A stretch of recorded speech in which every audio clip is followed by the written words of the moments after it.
한번 펴보세요. 에베소서 2장 1절부터 10절의 말씀입니다. 여기 스크린에도 나오겠죠? 네. 자, 우리 한번 교독하겠습니다. 제가 한 절, 여러분이 한 절 읽습니다. 자, 그는 허물과 죄로 죽었던 너희를 살리셨도다.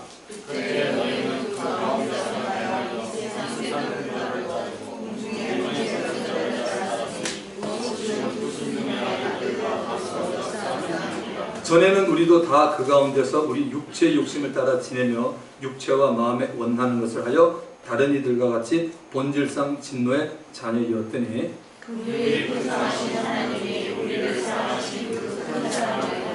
허물로 죽은 우리를 그리스도와 함께 살리셨고 너희는 은혜로 구원을 받은 것이라. 이는 그리스도 예수 안에서 우리에게 자비하심으로써 그 은혜 지극히 풍성함을 오는 여러 세대 나타내려 하심이라.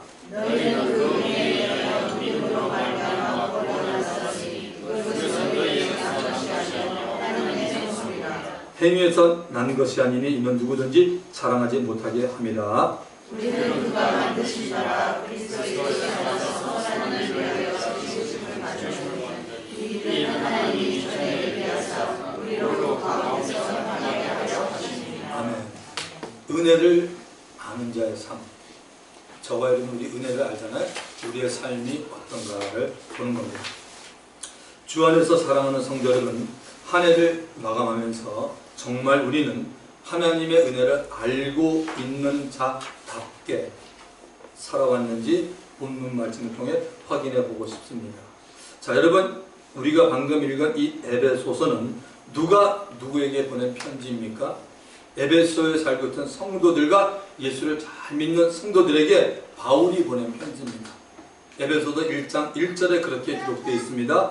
하나님의 뜻으로 말미암아 그리스도 예수의 사도된 바울은 에베소에 있는 성도들과 그리스도 예수 안에 있는 신실한 자들에게 편지하노니. 성령께서 바울을 통해 이 시대 성도들에게 또 예수를 잘 믿는 자들에게 보내고 있는 것입니다. 그리고 지금 저와 여러분 우리에게 말씀하는 것입니다. 자, 우리가 읽은 본문 1절을 보시면 그는 허물과 죄로 죽었던 너희를 살리셨도다.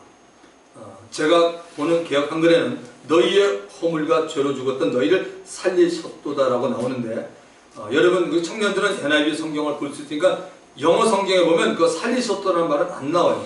그건 5절에 가서 나옵니다. 에베소서 2장 5절에 나옵니다. 그러니까 성령께서 바울을 통해 성도가 되기 전 예수를 믿기 전에 모든 사람의 영적인 상태를 말해주고 있습니다. 영어 성경에 보면 너희를 살리셨다는 5절에 가서 나옵니다. 그래서 에베소서 2장 1절에 보면 As for you, you are dead in your transgression and sin. 너희 죄 때문에 너희는 그냥 이렇게 죽었다라는 얘기겠지, 살렸다는 얘기는 5절에 가서 나옵니다. 죄와 허물로 죽었던 것이 무엇이며 그때 삶이 무엇인가를 갖다가 2절부터 쭉 설명해 주고 있는 것입니다. 자, 2절을 보시면 그때 너희가 그 가운데 행하여 이 세상 풍속 즉 풍조를 쫓고 공중의 권세 잡은 자를 따랐으니 곧 지금 불순종의 아들들 가운데 역사는 영이라고 되어 있습니다. 예수를 믿기 전 성도가 되기 전에는 허물과 죄 가운데 행동하고 살았다라고 말합니다. 그 삶은 바로 이 세상의 방법, 이 세상의 관습과 문화를 쫓아간 삶이었습니다. 자, 성경이 말하는 이 세상 삶, 이 세상 방법이 무엇인지 살펴봅니다. 첫째, 하나님 없이도 스스로 잘 될 수 있다는 생각과 논리들입니다. 하나님 없이도. 이 가운데는 하나님이 있다라고 인정을 하지만 하나님의 간섭받는 것을 원하지 않는 자들도 포함됩니다.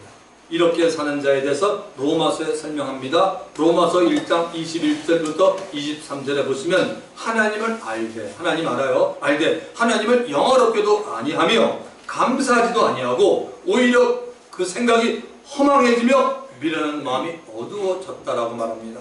스스로 그리고 본인은 지혜 있다 하나 어리석게 되어 썩어지지 아니하는 하나님의 영광을 썩어질 사람과 새와 짐승과 기어다니는 동물 모양의 우상으로 바꿨느니라고 말합니다.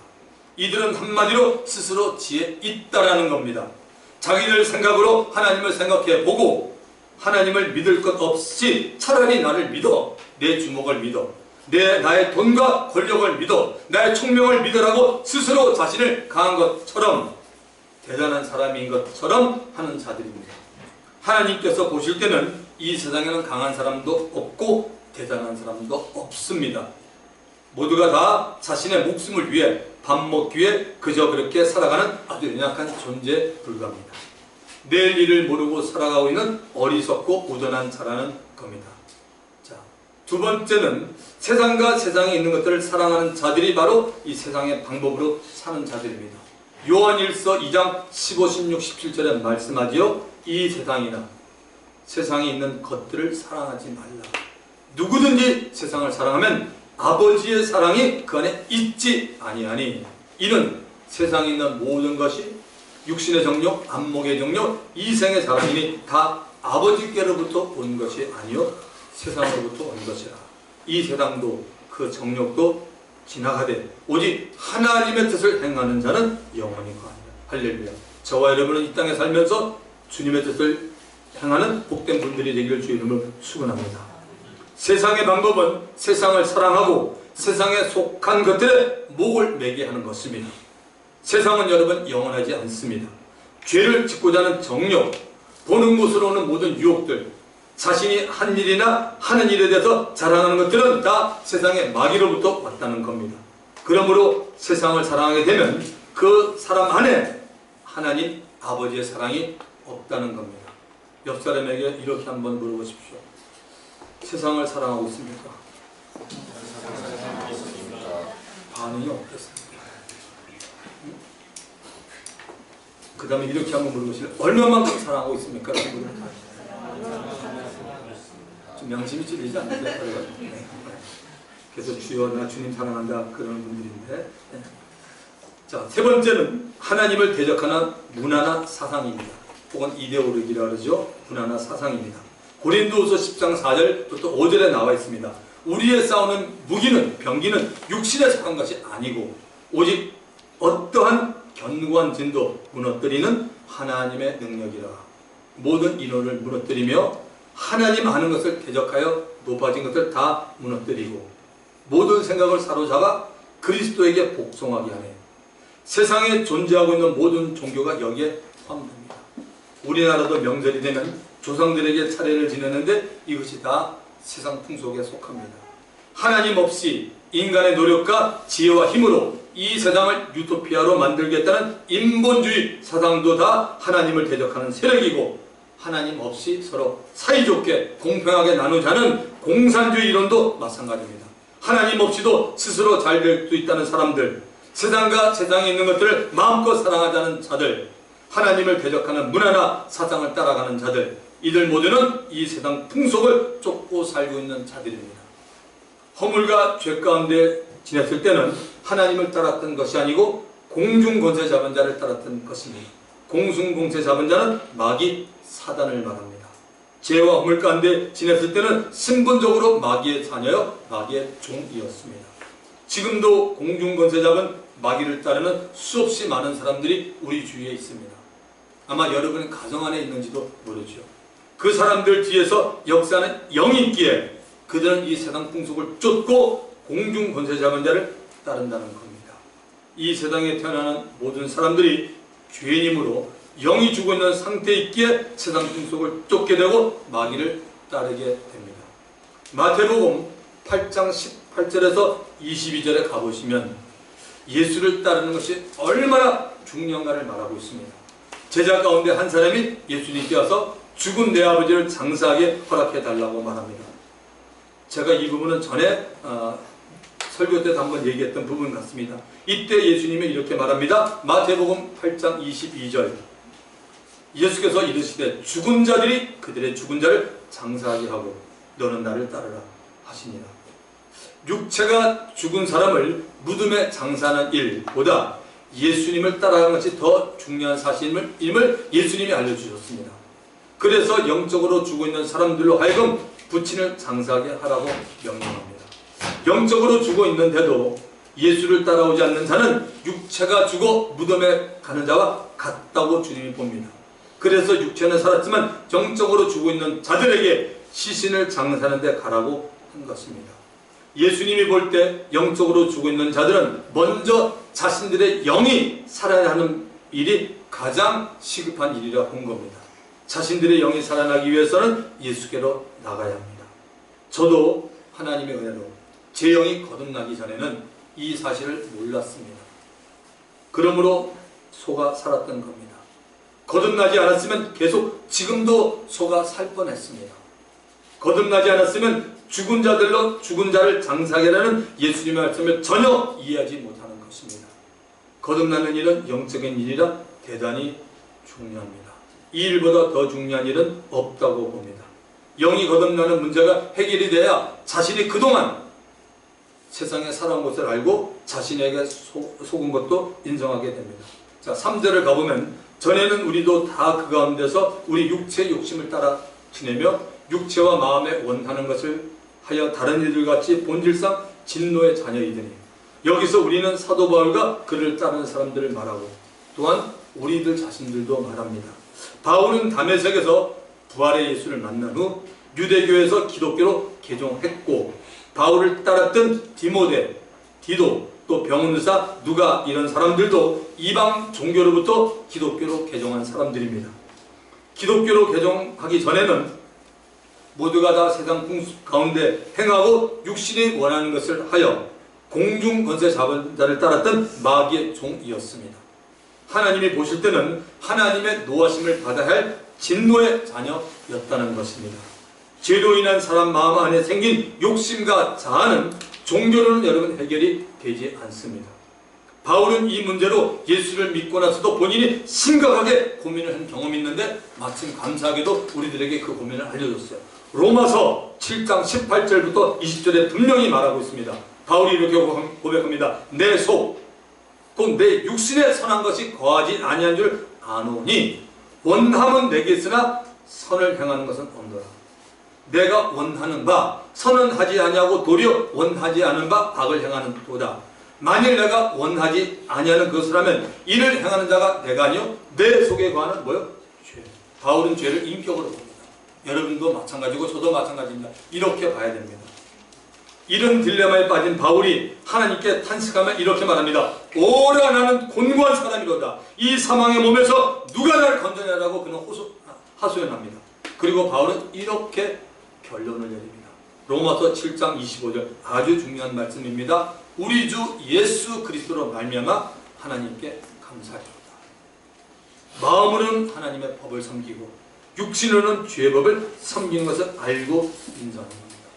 여러분이 로마서 7장 25절만 정말 받아들이고 이대로 믿는다면 여러분 신앙 달라져요. 근데 이렇게 안 해요. 많은 사람들이. 이걸 우리가 알아야 돼요. 왜 많은 사람들이 육신으로 하나님을 섬기려고 그런다고요? 사람들이. 내 행동으로. 그 성경이 뭐냐? 아니에요. 누구나 육신으로 죄의 법을 섬긴다고 성경의 답이에요. 바울이 이걸 깨달은 거예요. 그러니까 뭐죠? 아, 이건 안 되는구나, 내가. 겸손해질 수밖에 없고 바로 성령의 도움을 구해야 된다는 것을 바울은 알은 겁니다. 해답은 예수 그리스도입니다. 그리고 바울 자신이 마음으로는 하나님의 법을 섬기고 육신으로는 죄의 법을 섬기고 있는 것을 알고 인정했습니다. 우리 안에 있는 육신의 생각을 죽이고 날마다 성령의 생각으로 새롭게 되어야 합니다. 그래서 육신의 생각은 사망이요 영의 생각은 생명과 평안이라는 얘기가 이런 부분에서 나온 겁니다. 자, 4절을 보십시다. 긍휼이 풍성하신 하나님이 우리를 사랑하신 그 큰 사랑을 인하여 허물과 죄로 인해 영적으로 죽어 있는 우리들을 살릴 수 있는 분은 하나님 외에는 없습니다. 창조해 주신 하나님이 사람에게 자신의 생기를 불어 영원한 영적 존재를 만들지 않았습니까? 인간을 창세기 2장 7절에 나오는 말씀이죠. 창조주 하나님의 성품이 하나님에게는 있습니다. 그 하나님은 불쌍히 여기는 마음을 과거나 지금이나 앞으로도 계속 소유하고 있습니다. 불쌍히 여기는 마음을 하나님은 얼마만큼 가지고 계시냐? 풍성하게 가지고 계신다고 했습니다. 저를 불쌍히 여기시오. 여러분 각자를 하나님은 불쌍히 여기고 계십니다. 첫사람 아담과 그의 모든 자손들을 불쌍히 여기고 계십니다. 하나님이 가진 긍휼이 모자라서 하나님의 어느 시대나 사람들을 국률이 보지 못했던 데가 없었습니다. 앞으로도 계속해서 예수 그리스도가 재림하실 때까지 사람들 여전히 불쌍히 여겨주실 겁니다. 이 불쌍히 여기는 마음이 바로 인생을 향한 하나님의 자비요 하나님의 사랑인 것입니다. 죄인인 사람을 가만히 놔두면 사람은 죄 가운데 태어나서 죄 가운데 살다가 죄로 인해 일생을 마치게 되고 그 후에는 죄값으로 영원한 멸망인 지옥으로 가게 됩니다. 죄인인 사람을 불쌍히 여기신 하나님께서 독생자 예수 그리스도를 이 세상에 보내어서 만천하에 자신의 사랑을 드러내셨습니다. 유명한 로마서 5장 8절이죠. 우리가 아직 죄인 되었을 때 그리스도께서 우리를 위하여 죽으심으로 하나님께서 우리에 대한 자기의 사랑을 확증하셨느니라고 말합니다. 그리스도께서 저와 여러분을 위해서 죽으신 것은 바로 예루살렘 성문 밖 갈보리산 십자가에서 죽으셨습니다. 우리 각 사람을 살리기 위해서 아들 예수 그리스도의 목숨과 아버지는 바꾼 것입니다. 자, 5절과 6절을 가봅니다. 허물로 죽은 우리를 그리스도와 함께 살리셨고 너희가 은혜로 구원받은 것이라 또 함께 일으키사 그리스도 예수 안에서 함께 하늘에 앉히시니 아들을 죽이기까지 한 하나님의 큰 사랑으로 인해 믿는 우리들은 그리스도와 함께 살게 되었습니다. 우리의 지혜나 힘이나 노력이나 수단이 필요하지 않았습니다. 그러한 것들은 오히려 걸림돌이 되기에 아무런 소용이 없습니다. 그뿐이 아닙니다. 구원을 얻은 우리들은 이미 그리스도 예수 안에서 주님과 함께 하늘에 앉아 있는 것입니다. 죄의 몸인 육체가 앉아 있는 것이 아니고 거듭난 영이 부활의 몸을 입고 그리스도와 함께 앉아 있다고 바울은 말하고 있습니다. 여러분, 그래서 믿음이 중요합니다. 이 말씀을 믿는다면 하나님께서 우리들을 그리스도 예수 안에서 함께 하늘에 앉히시고 있는 것을 보아야 합니다. 그리스도 예수 안에 있지 않다면 그리스도와 함께 하늘에 앉게 되는 일은 없습니다. 하나님이 보시는 것은 우리 각 사람이 어디에 있느냐, 너 어디에 소속되어 있냐는 것입니다. 그리스도 예수 안에 있느냐는 겁니다. 그리스도 예수 밖에 있으면 하늘나라에 앉게 되는 일은 없습니다. 하늘나라에 그분은 입장도 되지 않습니다. 7절을 가보겠습니다. 이는 그리스도 예수 안에서 우리에게 자비하심으로 그 은혜 지극히 풍성함을 오는 여러 세대 나타내려 하십니다.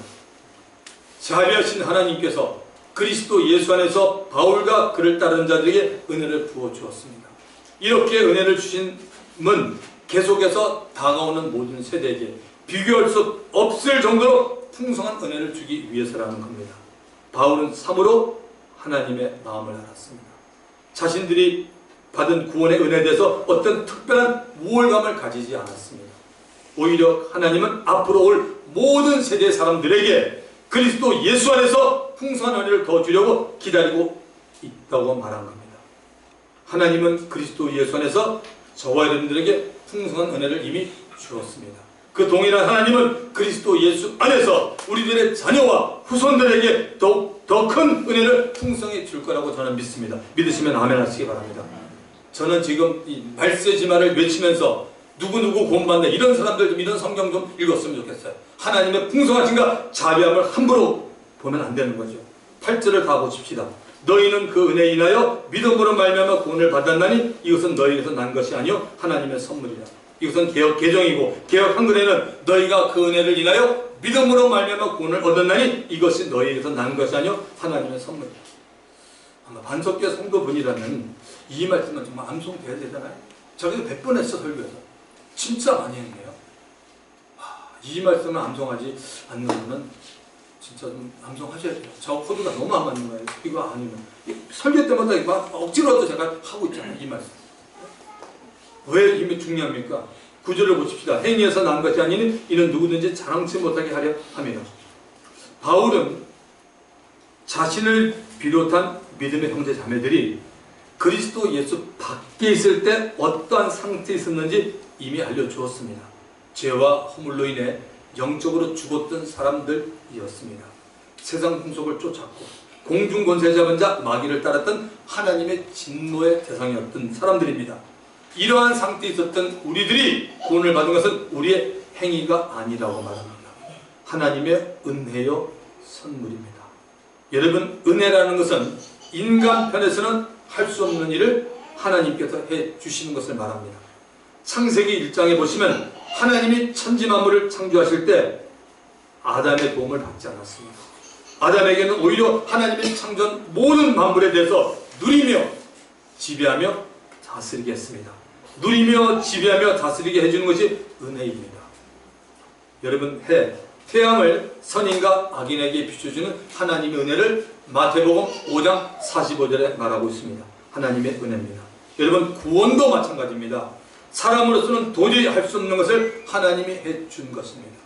우리는 그저 믿기만 해서 받은 은혜요 선물이지만 하나님 편에서는 엄청난 대가를 지불했습니다.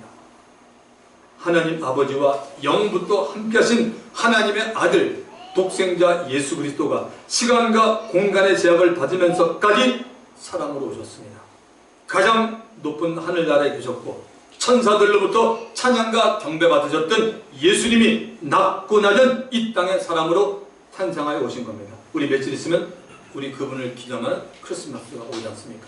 사람으로 오셔서 하나님의 뜻을 이루기 위해 십자가에서 고난받고 피 흘리며 죽었습니다. 아들이 십자가에서 아버지의 뜻을 다 이룬 것을 본 하나님 아버지는 아들에게 최고의 것으로 선물했습니다. 이 내용을 가장 잘 표현한 것이 빌립보서 2장 5절부터 11절의 내용입니다. 여러분 암기해 주시면 참 좋습니다.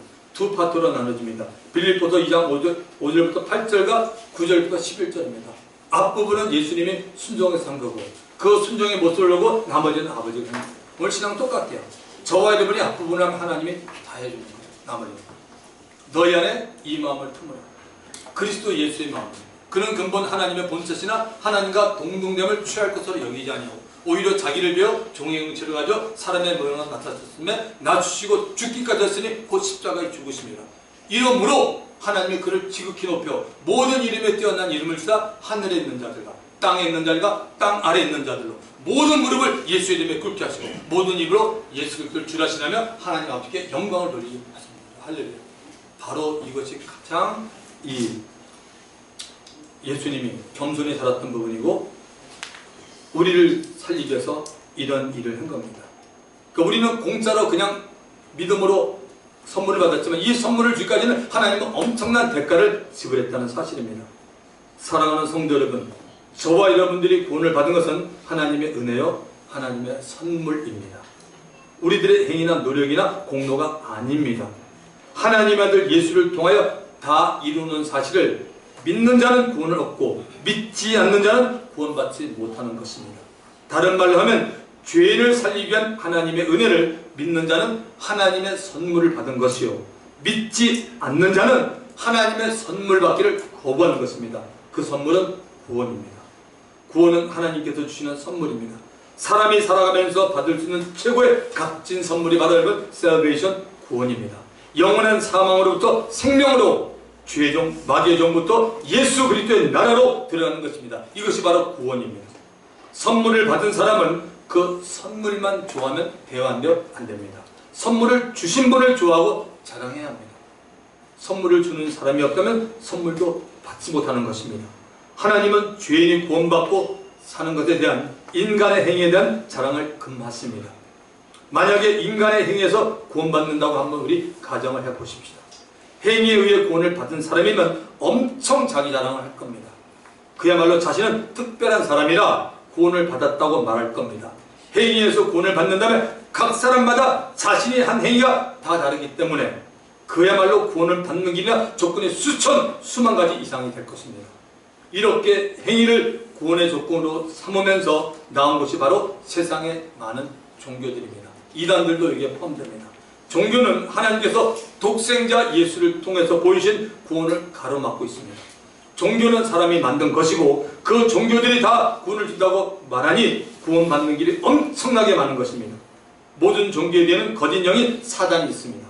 사단은 거짓을 진짜같이 혹은 가짜를 진짜보다 더 근사하게 만드는 데 아주 천재적인 소질이 있습니다. 사단은. 그래서 하나님은 독생자 예수를 믿고 구원받는 것을 은혜요 선물로 정한 겁니다. 여러분 요한복음 3장 사도행전 4장 12절 말씀 그리고 오늘 본문 에베소 2장 8절 9절 반드시 여러분 필독입니다. 암기하셔야 돼요. 여러분 그리스도인이기 때문에 암기해야 돼요. 여러분이 그리스도인이 아니면 암기하지 마십시오. 여러분이 크리스찬이면 여러분이 정말 여러분이 고백한다면 If you say you're confessed, I'm Christian 한다면 정말 여러분 이건 알고 있어야 돼요. 사람 만나면 얘기될 거 아니야. 하나님이 세상을 이처럼 사랑하사 독생자를 줬으니 이는 저를 믿는 자마다 멸망치 않고 영생을 얻게 하리라. 이렇게 돼 있다고 말해 주십시오. 다른 이로서는 구원을 얻을 수 없느니 천하인간에 구원을 얻을 만한 다른 이름을 우리에게 주니 있다 없다 없어요. 예수 외에는 구원이 없습니다. 이거 얘기해 줘야 돼요. 목회자만 얘기합니까? 여러분들도 얘기해야 돼요. 이거 필수입니다. 당연히 얘기해야 되죠. 그리고 오늘 우리가 본 말씀, 너희가 그 은혜를 인하여 믿음으로 말미암아 구원을 얻었나니 이것이 너희에게서 난 것이 아니요 하나님의 선물이라. 행위에서 난 것이 아니는 이는 누구든지 자랑치 못하게 하자면 이 정도는 우리 알아야 되지 않습니까? 그래야지 우리가 사람들한테 얘기할 수 있죠. 하나님은 사람들이 그리스도 예수 밖에서나 혹은 그리스도 예수 없이 자랑하는 것을 되게 싫어하십니다.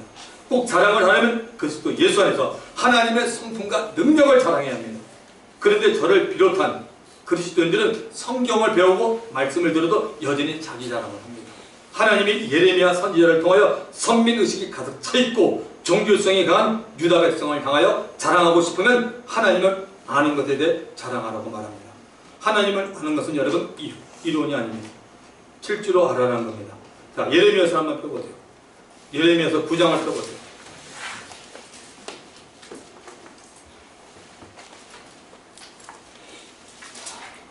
예레미야서 9장 23절 24절인데 여기 스크린에 있으면 여러분 성경을 좀 써보십시오. 자, 저는 제가 가진 개역 한글을 읽을 테니까 한번 들어보세요. 예레미야서 9장 23절에 이렇게 말합니다. 여호와께서 이같이 말씀하시되 지혜로운 자는 그 지혜를 자랑하지 말라. 하나님이 말한 거예요. 용사는 그 용명을 자랑하지 말라. 부자는 그 부함을 자랑하지 말라. 당시 예레미야 시절에도 여러분 예레미야는 역사 속에서 약 BC 600년경에 살았던 선지자입니다. 예수님은 그러니까 지금부터 한 2600년에 살았던 선지자인데 그 당시 유대 민족에는 하나님 보실 때 지혜로운 자가 많았고 용사가 있었고 부자가 있었는데 하나님은 자랑하지 말라라고 말합니다. 세상 사람 가운데도 지혜로운 자가 있고 그리스도 예수 안에서도 지혜로운 자가 있습니다. 지혜로우면 그 지혜를 자랑하지 당연한 것인지도 모르겠습니다. 그런데 하나님은 지혜로운 자에 대해서 네가 가지고 있는 지혜를 자랑하지 말라고 합니다. 용사는 그 단어 자체가 다른 사람에 비해서 용기가 있고 용맹스러운 자입니다. 그러므로 용사는 자신의 용명을 뻐기고 자랑하는 것이 너무나 당연한 일이 아니겠습니까? 그러나 하나님은 용사에게 그 용명 자랑하지 말라고 합니다.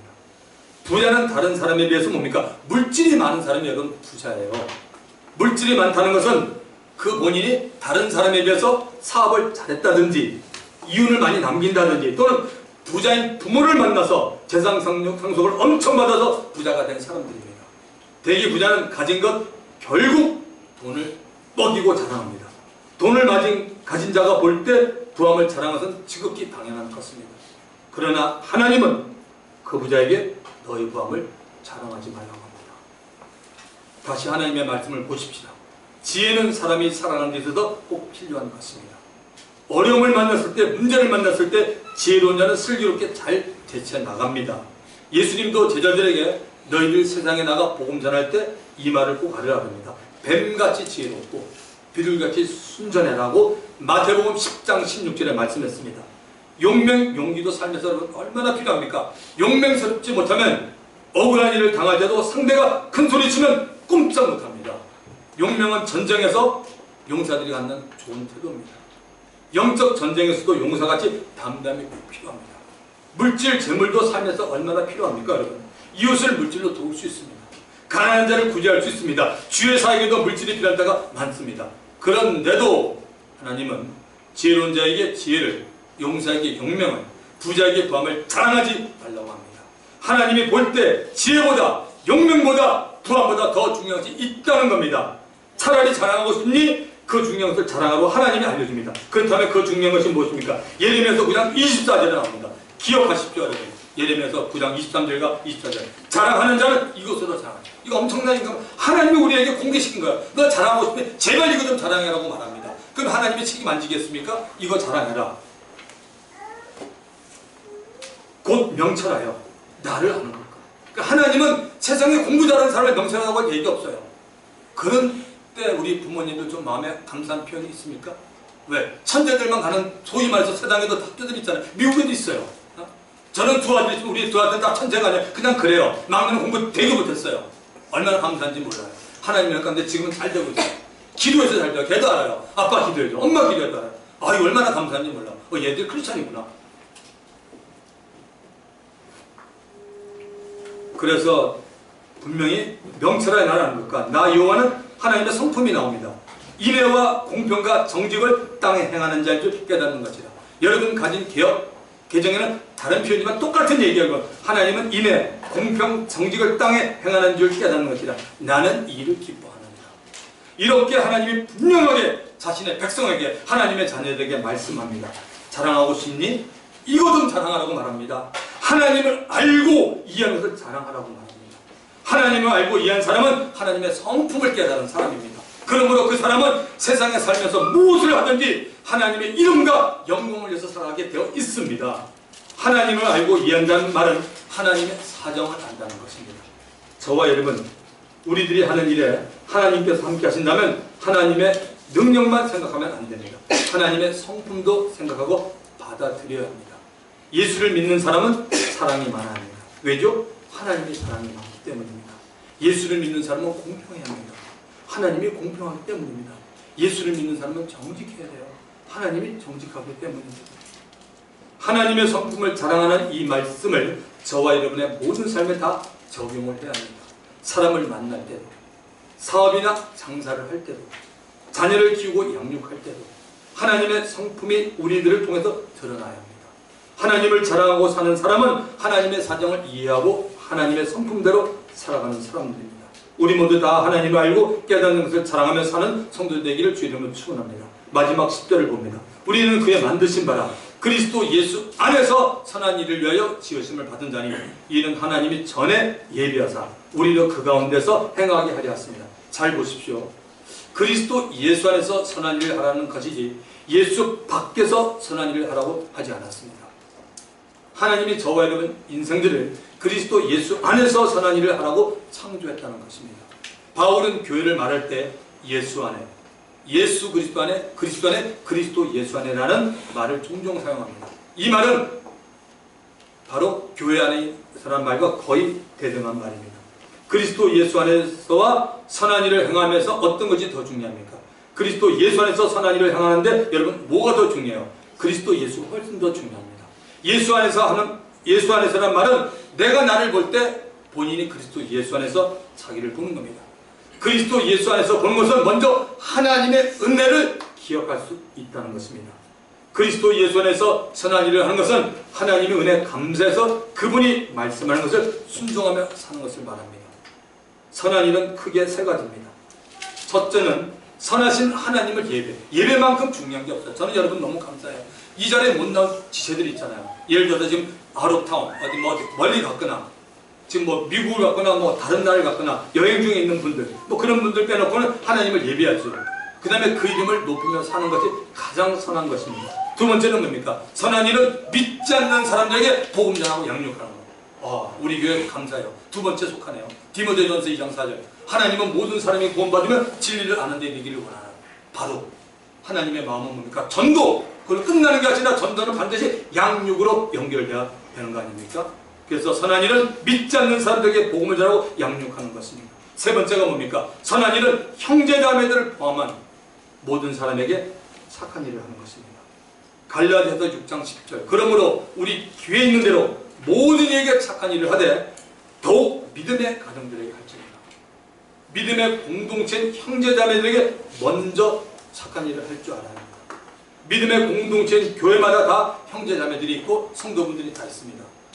바로 옆에 있는 눈에 보이는 형제자매를 사랑하고 착한 일을 하지 못하는데 다른 데 가서 다른 사람에게 한다는 것은 가식이고 형식이 아니지 않습니까? 형식이지 않습니까? 그래서 안에서 먼저 하고 밖에서 하라는 겁니다. 안이 먼저 그 다음에 나중엔 밖에 하라는 겁니다. 우리 옆에 있는 사람을 한번 찍으시 보십시오. 그분을 사랑해야 돼요. 정영진 날 보세요. 정영진 날 좀 보세요. 정영진 날 좀 보라니까 왜 그런 거예요? 며칠 나 만나고 하는데 서로 이렇게 눈이 마주치고 대화하고 기도하고 이렇게 하는 거예요. 할렐루야. 그래서 우리 반석교회 형제 자매들은 우리들이 세상에 있는 모든 사람의 착한 일을 하기 전에 먼저 샘플로 시범으로 내 옆에 우리 공동체 성도분들을 줬다고 생각하면 좋겠습니다. 말씀을 마칩니다. 저와 여러분, 우리 각자는 다 그리스도 예수 안에 있습니다.